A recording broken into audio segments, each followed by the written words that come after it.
শুক্রবার জি ফজরের নামাজ অন্তে তিনি একটু সারা রাতের ইবাদতের পর একটু ঘুমে ঢলে পড়েছেন, ধড়াক করে উঠে পড়লেন।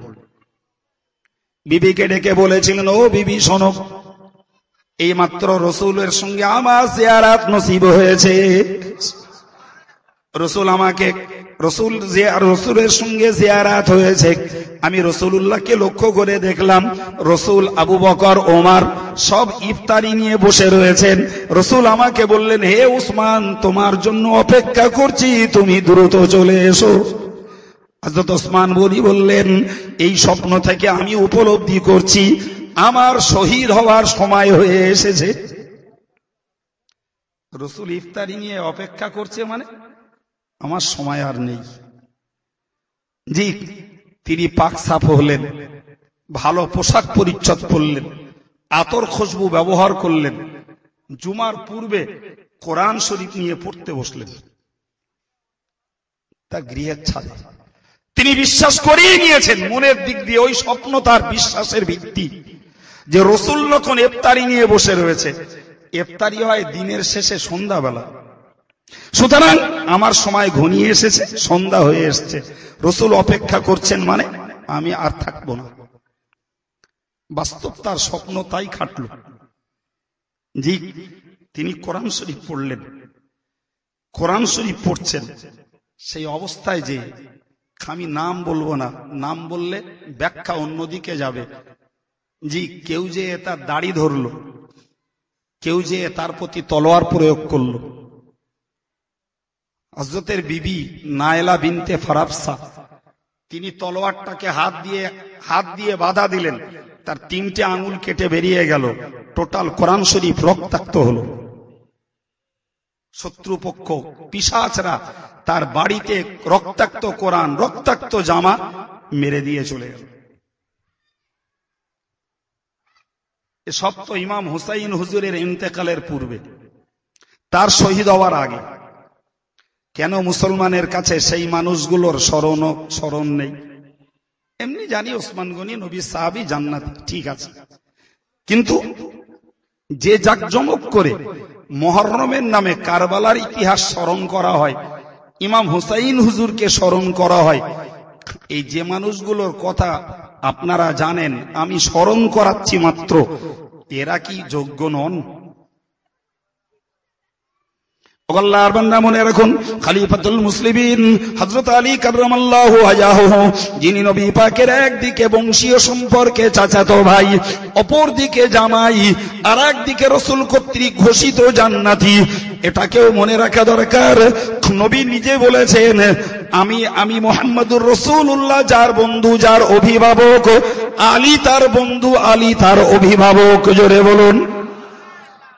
এমনকি নবী বলেছেন, নবী হযরত আলীকে লক্ষ্য করে বলেছেন, আনতা মিন্নি বিমানজালাতি হারুন ও মূসা ইল্লা আন্নাহু নাবিয়্যুন। হে আলী, তুমি মনে রাখো, তোমার সঙ্গে আমার সম্পর্ক নবী মুসার সঙ্গে হারুনের যেমন সম্পর্ক, তোমার সঙ্গে আমার সম্পর্ক তেমন। তবে হারুন নবী হয়েছেন, কিন্তু আমি শেষ নবী, আর কোন নবী হবে না। ওই নবুয়তের দরজাটা তুমি শুধু পাওনি, তা ব্যতীত নবী মুসার সঙ্গে নবী হারুনের যে সম্পর্ক, হে আলী, তোমার সঙ্গে আমার সম্পর্কটা এত গাঢ়, এত কাছের। জোরে বলুন। সেই আলী তো মুসলিম জাতির চতুর্থ খলিফা। জি, মদিনায় ছিল রাজধানী, সে রাজধানীকে আলীর পিরিয়ডে স্থানান্তরিত করে পরিবর্তন করে নিয়ে যাওয়া হলো কুফায়। তিনি যথারীতি কুফার জামে মসজিদের ইমাম, একজন রাষ্ট্রপতি, একজন মুসলিম জাতির রাষ্ট্রপ্রধান। সকালবেলা ফজরের আজান হয়েছে, তিনি বেরিয়েছেন মসজিদের, কুফার জামে মসজিদের তিনি ইমাম। জি, বাড়ি থেকে বেরিয়েছেন, মসজিদে যাবেন, তিনি তার গলা ছেড়ে বলতে বলতে যাচ্ছেন রাস্তা দিয়ে, গলি দিয়ে, আসসালাতু ওয়াসসালাতু ওয়াসসালাত আসসালাতু খায়রুম মিনান নাওম, নামাজ নামাজ নামাজ নামাজ, ঘুমের থেকেও নামাজ শ্রেষ্ঠ। একজন রাষ্ট্রপতি এই আওয়াজ দিতে দিতে যাচ্ছেন, উদ্দেশ্য হলো এ ঘুমন্ত মানুষেরা উঠে পড়ো, ফজরের আজান হয়েছে, ঘুমের থেকেও নামাজ শ্রেষ্ঠ, নামাজটাকে আদায় করো। ভাবতে অবাক লাগে, আত্মসম্মান নয়, অহমিকা নয়, গর্ব নয়, ফখর নয়, কোন রকমের আত্মগরিমা নয়, নিজে সাধারণ মুসল্লিদেরকে নামাজের জন্য ডাকতে ডাকতে তিনি মসজিদের দিকে এগিয়ে চলেছেন। একটা ব্যাগ ঘুরে যেই না সামনে গেছেন, আব্দুর রহমান নামীয় আর একজন কুখ্যাত হযরত আলীকে সেই পথের উপরেই তাকে স্পট ডেথ করে ছেড়ে দিল। ইন্না লিল্লাহ, কি অপরাধ আলীর, কি অপরাধ! একজন রাষ্ট্রপতি হয়ে তিনি সাধারণ মুয়াজ্জিনের কাজের থেকেও আরো নিচু মানের কাজ বলে যারা মনে করে, যে ঘুমন্ত মানুষদেরকে নামাজের জন্য ডাকতে ডাকতে যাচ্ছিলেন মসজিদ মুখো, এরকম একটা হালাতে তাকে শহীদ করা হলো। জি ভাই, সে আলীকে নিয়ে আমাদের চেতনা কোথায়? সে আলীর সম্পর্কে চেতনা কোথায়? আমি আমার যুবক ভাইদের মাথায় ঢুকিয়ে দিতে চাইছি, মুরব্বী যারা, দিনদার যারা, ধার্মিক যারা, তাদের নিয়ে আমার টেনশন নয়, টেনশন আমার যুব সমাজকে নিয়ে, যারা এই হকিকতগুলো বোঝে না, এই সত্যতাগুলো বোঝে না, শুধু দেশের ট্র্যাডিশন অনুযায়ী যেটাই মনে করে সেটার পিছনে ঘোরে। এই চেতনাগুলো পাল্টানো দরকার। জি ভাই, কেউ কারবালার নামে তাজিয়া বার করে, আর কেউ সেটাকে সৌন্দর্য করার জন্য দাঁড়িয়ে দাঁড়িয়ে মজা করে দেখে। ওটা যদি ইসলামের কাছে পছন্দের না হয়, তাহলে দেখাটা কি ভালো? হ্যাঁ, আমার ঘরের অনেক ছেলেদের এই সেন্সটুকু আজও হয়নি, তারা কারবালা দেখার জন্য জায়গায় জায়গায় ছুটে যায়, কারবালা দেখবে। জি ভাই, একটু চেতনা ফেরাতে হবে। আমি সংক্ষিপ্ত আকারে আপনাকে এ পর্যন্ত বুঝিয়েছি, সেই বুঝটার একটা সার কথা বলুন।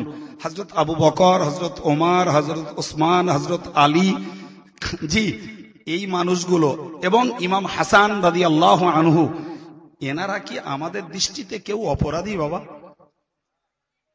কেউ কি অপরাধী? কেউ অপরাধী নন।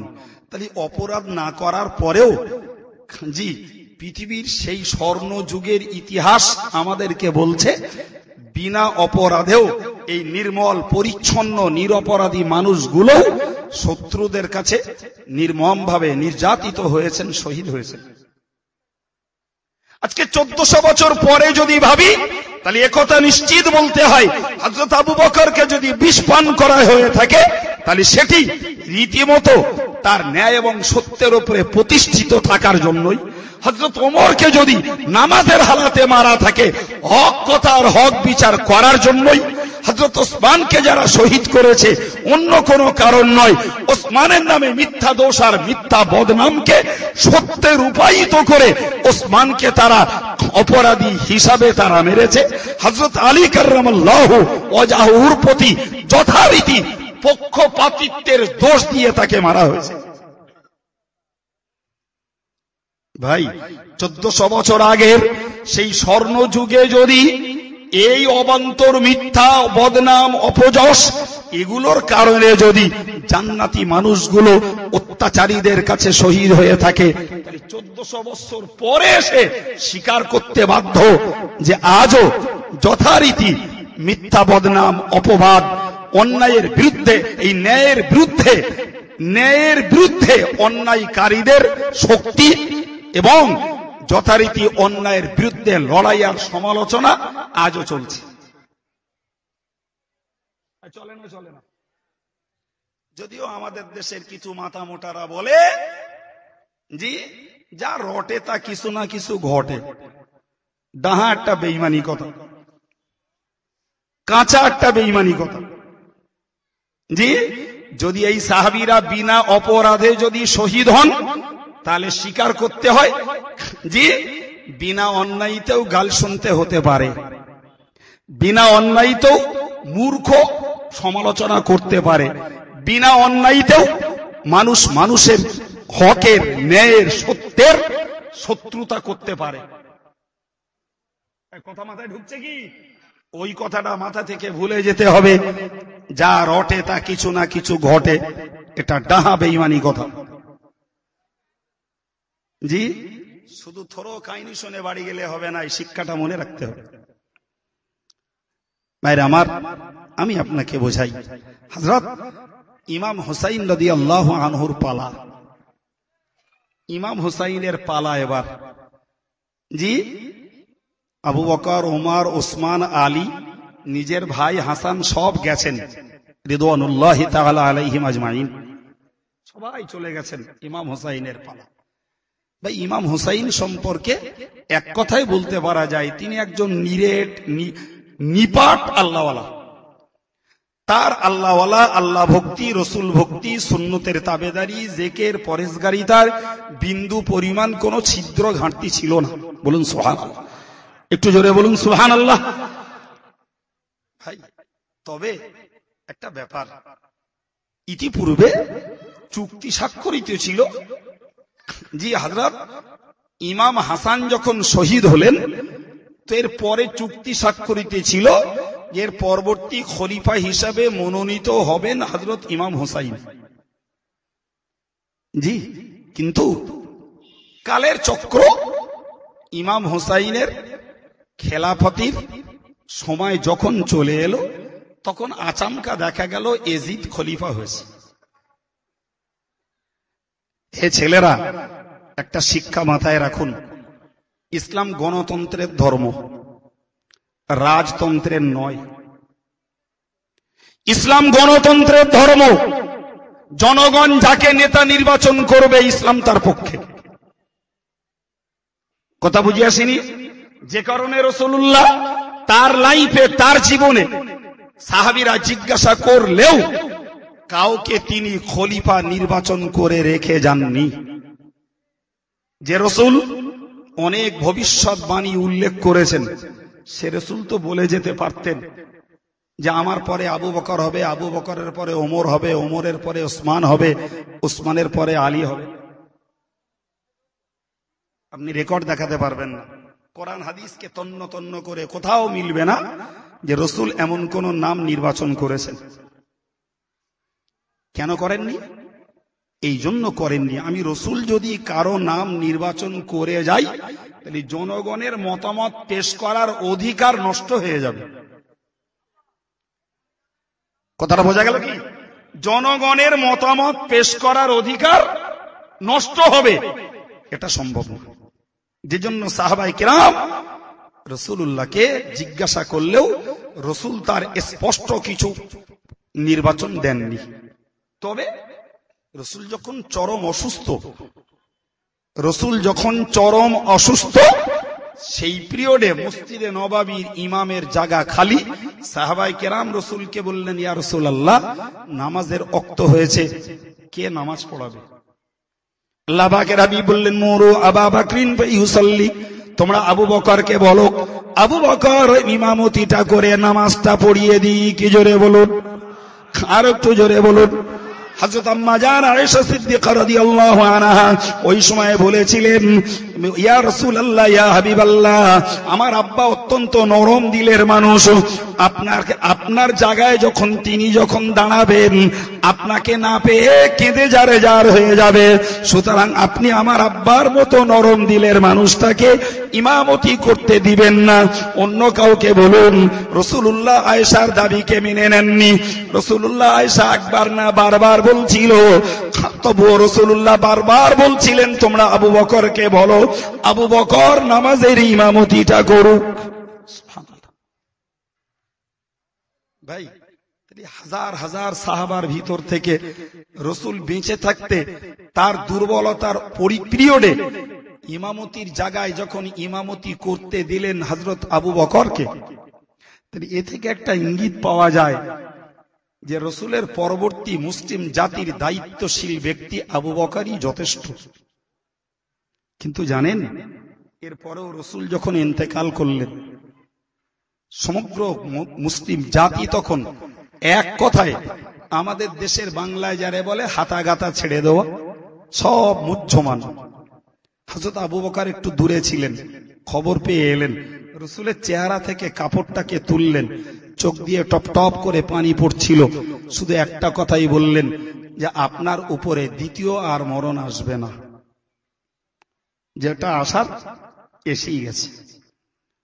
বাইরে বেরিয়ে দেখছেন জি প্রচুর পরিমাণে জটলা। একদিকে মক্কাবাসীদের জটলা যে রসুল ইন্তেকাল করেছেন, খলিফা হব আমরা কেউ। কথা বোঝা যাচ্ছে? খলিফা আমরা কেউ হব। দাবিটা বলো মক্কায় বসে হচ্ছে না, হচ্ছে মদিনায় বসে, কিন্তু লোকগুলো মক্কার, এরা মুহাজির। ওদিকে আনসাররা বলছে তোমরা রসুলকে তাড়িয়েছিলে, তোমাদের লোকেরা রসুলকে তাড়িয়েছিল, আমরা জায়গা দিয়েছি, 10 বছর তাকে সেবা দিয়েছি, শেষ পর্যন্ত তার দেহত্যাগ এখানে হয়েছে, তার সমাধিও এখানে থাকবে, অতএব রসুল পরবর্তী খলিফা হওয়ার যোগ্য আমরা কেউ। রসুলের লাশ তখন কাপড়ে ঢাকা, কে হবেন খলিফা তা নিয়ে মক্কাবাসী আর মদিনাবাসী, মুহাজির আর আনসারদের ভিতরে একটা বিপুল দ্বিধাদ্বন্দ্বের জায়গায় দাঁড়িয়েছে। ইসলামের ইতিহাস বলেছে সাকিফায়ে বনি সাআদ নামক একটি জায়গা, যেখানে খুব খুব রক্তাক্ত মারমুখী পরিস্থিতি। হযরত আবু বকরকে খবর দেয়া হলো। হযরত আবু বকর সিদ্দিক রাদিয়াল্লাহু আনহু গেলেন, যাবার পরে দেখলেন পরিস্থিতি অত্যন্ত ঘোরালো। হযরত আবু বকর তাদের সামনে ঘোষণা দিলেন, ও মক্কার ভাই মুহাজিররা, ও মদিনার ভাই আনসারীরা, সবার কাছে আমার একটি বক্তব্য। যখন কুরাইশরা রয়েছেন, রসুলের বক্তব্য ছিল যে নেতৃত্ব হবে কুরাইশদের ভিতর থেকে, সুতরাং আমি দাবি করছি কুরাইশি মানুষ রয়েছে ওমর রয়েছে, আরো আবু আব্দুল্লাহ ইবনে জাররা, এরা রয়েছেন, এদের কাউকে আপনারা খলিফা নির্বাচন করে নিন। হযরত ওমর ফারুক রাদিয়াল্লাহু আনহু চিলের মতন ঝাঁপতে যেয়ে আবু বকরের হাতটাকে ধরে বললেন, ও ভাই আবু বকর, আমি খলিফা হিসাবে অযোগ্য আমি মনে করছি, আপনি রসুলের খলিফা হওয়ার যোগ্য। জোরে বলুন। হযরত আবু বকর সিদ্দিক রাদিয়াল্লাহু আনহুর কাছে ওমর যখন হাতে হাত দিয়ে খেলাফতের শপথ পাঠ করলেন, মুহাজির এবং আনসারী উপস্থিত সকল সাহাবীরা এক বাক্যে আবু বকরকে খলিফা হিসাবে তাকে সমর্থন দিয়ে শপথ করে নিলেন। আমার বলার উদ্দেশ্য, তাহলে রসুল আবু বকরকে খলিফা বানিয়ে যাননি, রসুল ওমরকেও খলিফা বানিয়ে যাননি, তাহলে আবু বকরকে খলিফা বানালো মুসলিম জনগণ। কথা বোঝা গেছে ভাই? পরবর্তী খলিফাও আবু বকরকে জিজ্ঞাসা করা হয়েছিল তার ইন্তেকালের সময়, তিনি মাত্র 2 বছর 3 মাস বেঁচে ছিলেন রসুলের ইন্তেকালের বাদে। তাকে যখন জিজ্ঞাসা করা হলো, তিনি বললেন যে রসুল যে কাজ করেননি সে কাজ আমি করতে পারবো না। জোরে বলুন সুবহানাল্লাহ। রসুল কারণ নাম উল্লেখ করে নির্বাচন করে যাননি, আর আমি সে কাজ করে যাব, রসুলের নীতির খেলাফ আমার দ্বারা সম্ভব নয়। ওই তো অনেক সাহাবী আছে, তোমরা যাকে ভালো মনে করো করে নিও। হযরত আবু বকরের ইন্তেকালের বাদে সেই মুসলিম জনগণ খলিফা নির্বাচন করলেন হযরত ওমর ফারুক রাদিয়াল্লাহু আনহুকে। সুবহানাল্লাহ। ভাই আরো কথা নয়, আমার এই দুটো কথা বলার পিছনে একটা স্বার্থ আছে, সেই স্বার্থটাকে আপনাদের বোঝানোর জন্য এই 5 মিনিট সময় দিয়ে খলাফাতির কথাটা বললাম। ভাই আমি এই যে কথা আপনাদেরকে শোনালাম, আপনি ইসলামের খেলাফাতির যে কোনো ইতিহাসের বই খুলবেন তা পাবেন, তাই আরবি লেখা হোক, উর্দু লেখা হোক, বাংলা লেখা হোক, যে কোনো খেলাফাতির ইতিহাস খুললে আব্দুল কাইয়ুমের এই কথার সার কথা পেয়ে যাবেন। আচ্ছা আপনি বলুন, এখানে হযরতে আলীর হক নষ্ট করার কিছু আছে কি? একটু জোরে বলতে হবে। হযরত আবু বকর, ওমর, আলীর হক নষ্ট করেছে, এরকম কোন দোষ তাদের নামে চাপানো যায় কি? যেখানে জনগণ তাদেরকে খলিফা হিসাবে সমর্থন দিচ্ছেন, সেখানে আলীর হক নষ্ট করেছেন এমন কোন দোষ হযরত আবু বকর ওমরের নামে দেয়া ইমানদারির কাজ নয়। ভাই এই শিক্ষাটুকু রাখুন, আমাদের দেশে তথাকথিত এমন মুসলমান রয়েছে যারা হযরত আবু বকর ওমরকে আলীর হক নষ্ট করেছে বলে দোষ চাপায়। ইভেন আবু বকর ওমরকে তারা কাফের এবং জাহান্নামী বলে মনে করে। নাউজুবিল্লাহ বলেছেন? সবাই মিলে বলেছেন? সবাই মিলে আর একবার বলুন নাউজুবিল্লাহ। ভাই যারা এই মতে বিশ্বাসী তারা দিল্লি, বোম্বাই, আগ্রা, মাদ্রাজ, জাপান, হংকং, কানাডার লোক না, তারা আমাদেরই এদেশেরই লোক। যথারীতি তাদের দাপট চলছে। সুতরাং আমরা যারা সুন্নাতুল জামাতের আকীদায় বিশ্বাসী, আমাদেরকে মনে রাখতে হবে আবু বকর ওমর কেউই হযরত আলীর হক নষ্ট করেননি এবং রাসূলের তরিকার এক বিন্দু খেলাফ পথে যারা চলেননি। রাসূল যাদেরকে জান্নাতি বলে ঘোষণা করেছেন, আজকের আমাদের দেশে যারা আবু বকর ওমরকে কাফের মনে করে, জাহান্নামী মনে করে, তারাই ইমাম হোসেনকে নাচে, তারাই কারবালার তাজিয়া তৈরি করে বুকে বাঘ দিয়ে, তারাই রক্তাক্ত তৈরি করে হায়াতের আয়োজন করে মদ খেয়ে গেজা টেনে জনজীবনকে বিপন্ন করে কারবালা পালন করছে। এদের থেকে হকপন্থী সুন্নাতুল জামাত মুসলমানদেরকে 100% সতর্ক হওয়া দরকার। এদের সঙ্গে কোন অংশে শরীক হয়ে যাওয়া আপনার ঈমান আমল ধ্বংস হয়ে জাহান্নামের পথে যাওয়া।